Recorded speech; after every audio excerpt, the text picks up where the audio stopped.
Now in this lecture we have combined all operations that we have implemented in two-dimensional array to see the time and space complexity of all these operations in a big picture. Now the first operation is we are creating an empty array.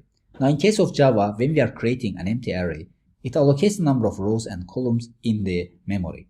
So that's why when we are creating an empty array, the number of rows and columns that we set are located contiguously in the memory. So that's why the space complexity takes O(n) time complexity. So here m is the number of rows and n is the number of columns.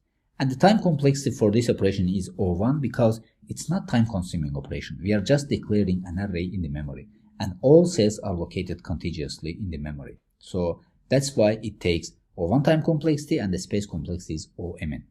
Now the second operation is inserting a value in an array. Now when we are inserting a value in the two-dimensional array, we are just setting the value of cell to the given value that we want to insert. So in this case, time complexity will be O1 and space complexity will be O1 because we have already allocated memory for this cell over here when we are creating array. So inserting a new value does not require any extra space over here. We are just updating the value of cell that we have already initialized. So that's why space complexity is O1.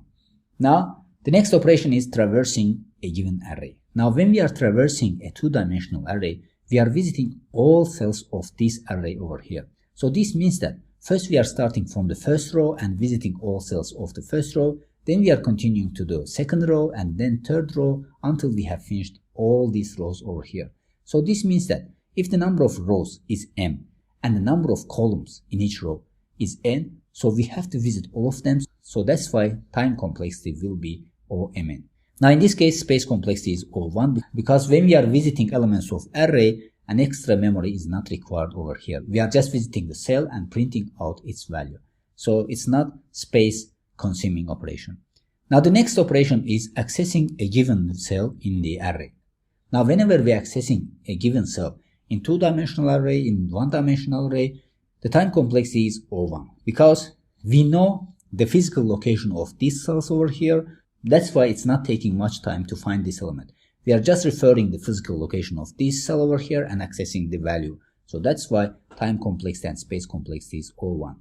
Now the next operation is searching a given value in the array. Now as we mentioned, there are many searching algorithms for searching two-dimensional array, but in this case we have explained only linear search.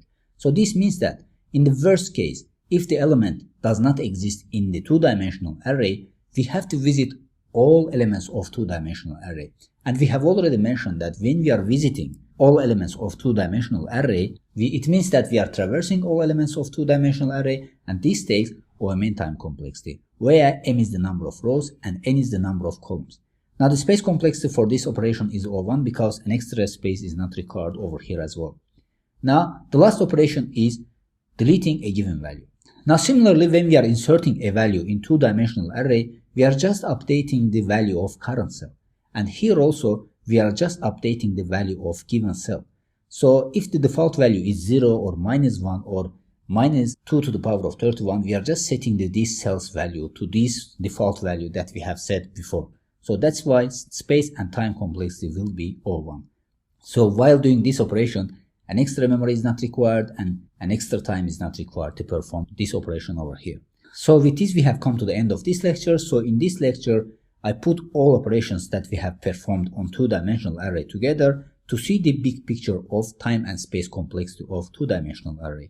So hopefully everything is clear about these operations and time and space complexity of these operations over here.